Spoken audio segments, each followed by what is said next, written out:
புகழனைத்தும் இறைவன் ஒருவனுக்கே. அத்தியாயம் 54 ஆயத்து 14 பார்ப்போம்.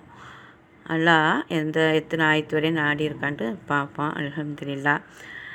எனவே எவர் நிராகரிக்கப்பட்டு கொண்டும் இருந்தாரோ அவருக்கு கூலி கொடுப்பதற்காக நம் கண் முன்னணியில் மிதந்து சென்று கொண்டிருந்தது. அப்படிங்கும்போது இந்த ஆயத்துக்கான விளக்கம் எப்படி இருக்குது அப்படிங்கும்போது நூஹ் நபியை உடைய வாழ்க்கையை பற்றி குறிப்பிடக்கூடியதாக இருக்குது. அதுக்கு மேலே உள்ள ஆயத்து இப்போ நம்ம 14 பார்த்தோம். 14க்கு மேலே 13 பார்க்கும்போது அப்பொழுது பலகையினாலும் ஆணிகளினாலும் செய்யப்பட்ட மரக்கலத்தின் மீது அவரை ஏற்றி கொண்டோம். அப்படிங்கும்போது அந்த காலத்தில் கப்பலை இந்த மாதிரி கப்பலாக இருந்துச்சு அப்படின்னு நம்ம கவனிக்கிறத விட அந்த காலத்தில் எப்படி இருந்திருக்கும், மரத்தால் அது செய்யப்பட்டு அது ஒரு கப்பலாக இருந்திருக்கு. அதைத்தான் எல்லாம் சொல்கிறோம். அந்த கப்பலை அந்த மக்களை யார் நம்பிக்கை கொண்ட மக்களை நீங்கள் ஏற்றி கொள்ளுங்க, நிராகரிப்பவர் அதில் ஏறிக்கொள்ளணும் விட்டுருங்க, அவங்க அழிக்கக்கூடியவர்கள் தான் அப்படிங்கிறக்காண்டி தான் எல்லாம் சொல்லிட்டு அப்போ அந்த நம்பிக்கை கொண்டவெல்லாம் கப்பலில் ஏறிக்கிட்டாங்க பார்த்தீங்களா. அவங்க ஏறிக்கிட்டாங்க. அந்த நிராகரிப்பவர் நாங்கள் நம்பிக்கை கொள்ள மாட்டோம் அப்படின்னு அவங்க அந்த அழிச்சாட்டியம் பண்ணிக்கிட்டா. அப்படி இருக்கும்போது தான் அந்த ஊர் அழிக்கப்படுது. அப்போ அந்த தண்ணியால் அழிக்கப்படும்போது தான் அந்த கப்பலை நம்பிக்கை கொண்டவங்களாம் கப்பலை ஏறிக்கிட்டாங்க. அந்த நம்பிக்கை கொள்ளாதவங்கெல்லாம் அழிக்கப்பட்டு அவங்க தண்ணியில் மிதக்கிறாங்க. அதைத்தான் எல்லாம் சொல்லி காட்டுறான். எனவே எவர் நிராகரிக்கப்பட்டு கொண்டும் இருந்தாரோ அவருக்கு கூலி கொடுப்பதற்காக நம் கண் முன்னணியில் மிதந்து சென்று கொண்டு இருந்தது. நீங்கள் பார்த்து கொண்டு நம்பிக்கை கொண்டு பார்த்து கொண்டு அந்த கப்பலை நீங்கள் போகும்போது நீங்கள் பார்க்குறீங்க, அந்த அழிக்கப்பட்டு அது மிதந்து கொண்டு இருப்பதை நீங்கள் கண்ணால் பார்க்குறீங்க அப்படிங்கிறதுக்கும் இது இந்த ஒரு ஆயத்தாவும் அல்லாஹ் கிருபை கூட இருக்குது. எனவே எவர் வேதனை எச்சரிக்கையும் எப்படி இருந்தன திரும்ப எல்லாம் கேட்குறான். நீங்கள் உங்கள் கண்ணுக்கு முன்னால் மிதந்து கொண்டு இருந்ததை நீங்கள் பார்த்திய. நிச்சயமாக நாம் இதை ஒரு அத்தாட்சியாக விட்டு வைத்தோம், நல் உணர்வு பெறுவோர் உண்டாப்புன்னு எல்லாம் கேட்குறான். திரும்ப 14வது ஆயத்துக்கு அடுத்த ஆயத்து 15. அதில் என்ன கேட்குறான் எல்லாம் திரும்பவும், நிச்சயமாக நாம் இதை ஒரு அத்தாட்சியாக விட்டு வைத்தோம், நல் உணர்வு பெறுவோர் உண்டா அப்படின்னு நல்லா திரும்ப கேட்குறான். எத்தனை ஊர் அழிக்கப்பட்டிருக்கு, இதெல்லாம் நீங்கள் கேட்குறிய, நீங்கள் உணர மாட்டீங்களா அப்படிங்கிறத திரும்ப எல்லாம் கேட்குறான். ஆகவே என் வேதனை எச்சரிக்கையும் எப்படி இருந்தது. அப்போ என்னுடைய வேதனை எச்சரிக்கை எப்படி இருந்துச்சு, நான் என்னுடைய நலுபதேசங்களை கேட்டும் யார் பின்பற்றலையே அவங்களுக்கு அழிவு தான் அப்படின்ட்டு எல்லாம் சொல்லிட்டு திரும்ப அந்த நூஹ் நபி அந்த ஒரு காலகட்டத்தில் அழித்ததையும் எல்லாம் சொல்லி காமிக்கிறான். அப்போ என்னுடைய எச்சரிக்கை நான் சொன்னேன்னு எச்சரிக்கை எப்படி இருந்துச்சு. அப்போ அந்த ஊர் அழிக்கப்பட்டு அவங்க மிதக்கலையா, நீங்கள் பார்க்கலையா, அப்போ நீங்கள் நல் உணர்வு பெற மாட்டீங்களா அப்படிங்கிறத எல்லாம் கேட்குறான். அடுத்தது ஆயத்து 17. நிச்சயமாக இந்த குரானை சிந்தித்து உணரும் பொருட்டு நிச்சயமாக எளிதாக்கி இருக்கின்றோம், எனவே சிந்திப்போர் உண்டா. திரும்ப அல்லாஹ் என்ன சொன்னால், இது இந்த குரான் சிந்தித்து உணர்ந்து வாழ்வதற்காகத்தான் உங்களுக்கு எளிதாக்கி இருக்கின்றோம், நீங்கள் சிந்திப்போர் உண்டா அப்படின்னு இந்த மக்கள்கிட்ட எல்லா மக்கள்கிட்டமே கேட்குறான். வாழ்ந்துக்கு இருக்க மக்கள்கிட்ட கேட்குறான். அது ஆது கூட்டத்தாரும் பொய்ப்படுத்தினர், அதனால் என் வேதனையும் எச்சரிக்கை எப்படி இருந்தன. அடுத்த ஆயத்து 18 முடிச்சாச்சு. அடுத்து 19. நிச்சயமாக நாம் அவர்கள் மீது நிலையான துர்பாக்கியம் உடைய ஒரு நாளில் பேரு இரைச்சலை கொண்டு வேகமாக காற்றை அனுப்பினோம். நிச்சயமாக வேரோடு பிடுங்கப்பட்ட பெரித்த மரங்களின் அடித்தூரை போல் மனிதர்களை பிடுங்கி எரிந்து விட்டது. அப்போ அந்த எத்தனையோ காற்றுலாம் அடித்து எத்தனை மக்கள் பறந்து போய் விழுகிறாங்க. அப்போ வேறு அப்படிங்கிற பூமியில் ஒட்டி நடக்கும்போது எப்படி இந்த ஒரு மரத்துக்கு பூமியில் வேறு கொடுத்து அது எப்படி அது அசையாமல் நிற்கிதோ அதே மாதிரி மக்கள் அந்த பூமியை ஒட்டி நடந்து போகும்போது நடக்கிறாங்க. ஒரு காற்று அடித்தா என்ன செய்யுது, அந்த பூமியை விட்டு அப்படி பேர்த்தது மாதிரி அப்படி வீசி எறியப்படுறாங்க. இது தான் எல்லாம் சொல்கிறான். பேரிச்ச மரம் எப்படி பூமிக்குள்ளே இறங்கி வேரோடு இருக்குதோ, அந்த காற்று பலமான காற்று அடிக்கும்போது எப்படி அது வேரோட பிடுங்கி எறியப்படுதோ, இதே மாதிரி தான் மக்களும் பிடுங்கி எறியப்படுறாங்க அப்படிங்கிறது இந்த ஆயத்து வருது. இதெல்லாம் நம்ம சிந்திப்பதற்காகத்தான். இப்போ எத்தனையோ அழிவுகளை பார்த்துட்டே இருக்கோம். அதையெல்லாம் எல்லாம் சிந்திக்க சொல்கிறான்.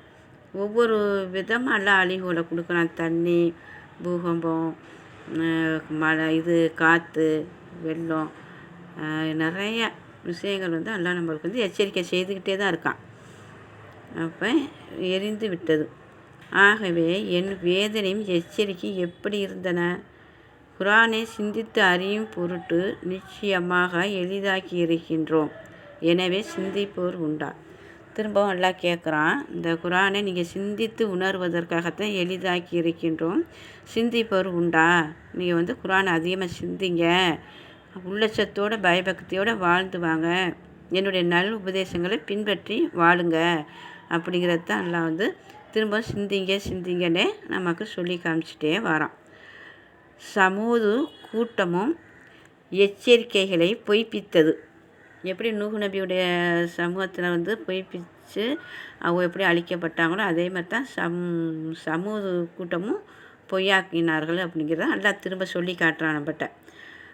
நம்மில் இருந்துள்ள ஒரு தனி மனிதரையா நாம் பின்பற்றுவோம்? அவ்வாற்றின் இல்லை. நாம் நிச்சயமாக வழிகேட்டிலும் புத்தி தடுமாற்றத்திலும் இருப்போம் என்றும் கூறினார். அப்போ நபிமார்கள்லாம் அவங்கள பின்பற்றிய சொற்ப பேராக தான் இருந்துச்சு. என்றால் பெரும் தொகையினர் புறக்கணித்தாங்க. அப்போ அவங்க தனித்துவமாக அல்லாவுடைய எச்சரிக்கையை எடுத்து சொல்லும்போது, இந்த தனி மனிதர்கிட்ட நம்ம நம்பிக்கை கொள்வது அப்படின்னு சொல்லி அவங்கள புறக்கணித்தாங்க. அப்போ ஒரு ஊருக்குள்ளே ஒருத்தன் அல்லாஹ் கிருபையை கொண்டு அல்லாஹ் பொருத்தமாக வாழ்ந்து வருபவரில் என்ன சொல்கிறாங்க அப்படின்னா, நம்ம ஊரில் ஒன்றா இருக்குது, ஊரை தனிச்சிருக்க ஊரோட போய் சேர்ந்து நம்மளை பின்பற்றி வாழ முடியுமா அப்படிங்கிறத நிறையா பேர் சிந்திக்கிறாங்க. அந்த ஒருத்தரை பின்பற்றி வாழ்கிறது தான் அல்லாவே பார்க்குறான். ஏன்டா அவங்க தனித்துவமாக அந்த அளவுக்கு அல்லாஹ்வுடைய பொருத்தத்தை ஏற்றவங்க வாழ்ந்தாங்க. அந்த பொருத்தத்தை ஏற்றவங்க வாழ்ந்தனால யாருனாலையும் அந்த மாதிரி பொருத்தமான வாழ்க்கையை வாழ ஒரு பெரும் பாரமாக இருந்தனால தான் அவங்க என்ன செய்யறாங்க, விட்டு விலகி போகிறாங்க. போய் மக்களோட மக்கமாக கூட்டங்களாக சேர்ந்து வாழுவோம். இந்த மாதிரி சொற்ப பேரை தனித்து இருப்பவங்கள நம்ம போய் பின்பற்ற முடியுமா அப்படிங்கிறது தான் அவங்களுடைய கேள்விகளாகவும் இருந்துச்சு. ஏன்டா நபிமாரெல்லாம் ரொம்ப சொற்பமாக தானே இருந்திருக்காங்க. அதில் ஒவ்வொரு நபி தான் பெரும் கூட்டங்கள் பின்பற்றினாங்க. அதுதான் எல்லாம் அதையும் சொல்லி காட்டுறான். எத்தனை அடுத்த அத்தியாயம் 25. நம்மிடையே இருந்து இவர் மீது தானா நல் உபதேசம் இறக்கப்பட வேண்டும் அல்ல, அவர் ஆணவம் பிடித்த பெரும் பொய்யர். திரும்ப அவங்க என்ன சொல்கிறாங்க, இல்லை இப்படித்தான் வாழணும், இதுதான் உண்மை அப்படின்ட்டு அவங்க கண்டிப்போடையும் அல்லாஹ்வுக்கு பயபக்தியோடையும் உள்ளட்சத்தோடையும் வாழ்கிறவங்க கண்டிப்போடு இருப்பாங்க. எல்லாத்தையும் கலந்து அவங்களோட சார்ந்து போயிட மாட்டாங்க. அல்லாஹ்வுக்கு பொருத்தமாக தான் அவங்க வாழ்வாங்க.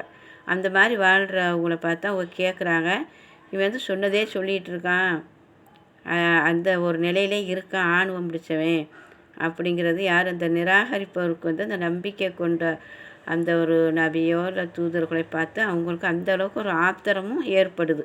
அதனால அவங்கள ஆணவம் பிடித்த பெரும் பொய்யர், ஆணவம் பிடித்த பெரும் பொய்யர் அப்படின்னா அவங்கள பொய்ப்பிக்கக்கூடிய மக்களாக இருக்கிறாங்க.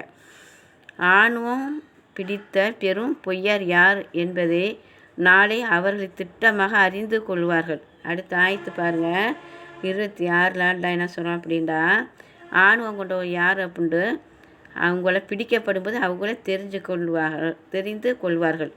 ஆணவம் பிடித்த பெரும் பொய்யர் யார் என்பதை நாளை அவர்கள் திட்டமாக அறிந்து கொள்வார்கள். அப்போ யார் ஆணவம் கொண்டு அல்லாஹ்வுடைய நல் உபதேசங்களை ஏற்று வாழாமல் புறக்கணிக்கிறார்களோ அவர்கள் தான் ஆணவம் கொண்டவர்கள். அல்லாஹ் பதவி இப்படித்தான் வாழணும் அப்படின்னு சொல்லி பணியோடையும் அல்லாஹ்வுக்கு பயபக்தியோடு வாழ்கிறவங்கள பார்த்து அந்த வாழாத மக்களை கேட்கும்போது அதுக்கு அல்லாஹ் என்ன சொன்னோம் அப்படின்னா, அவங்க உண்மையை தான் உங்களுக்கு எடுத்து உரைக்கிறாங்க, நீங்கள் அதை பொய்ப்பிக்கிறான்னு நீங்கள் தான் ஆணவம் கொண்டவர்கள் அப்படிங்கிறது தான் அல்லாஹ் தஆலா நீங்கள் ஆணவம் கொண்ட நீங்களே அறிந்து கொள்வீர்கள் யார் ஆணவம் கொண்டவர்கள் அப்படிங்கும்போது திரும்ப நம்ம என்ன ஒரு சிந்தனைக்கு போகக்கூடியதாக இருக்குண்டா இந்த உலக வாழ்க்கையில் வந்து எப்படி வாழணுங்கிற எல்லாம் கற்றுக் கொடுத்துருக்கான். அது கற்றுக் கொடுத்தபடி பணிவோடையும் அல்லாஹ்வுக்கு பொருத்தமாக வாழாமல் யார் தன்னுடைய ஆணவம் கொண்டு இந்த உலகமாகியான வாழ்க்கையில் வாழ்ந்துக்கிட்டு அல்சாட்டியம் பண்ணிட்டு இருக்காங்களோ அவங்க தான் ஆணவக்காரர்கள் அப்படிங்கிறதை இறைவன் சொல்கிறான். நம்ம அடுத்த ஆயத்தில் அடுத்தடுத்த இதில் பார்ப்போம். அல்லாஹ் லேசாய் தரட்டும். அல்ஹம்துலில்லாஹ்.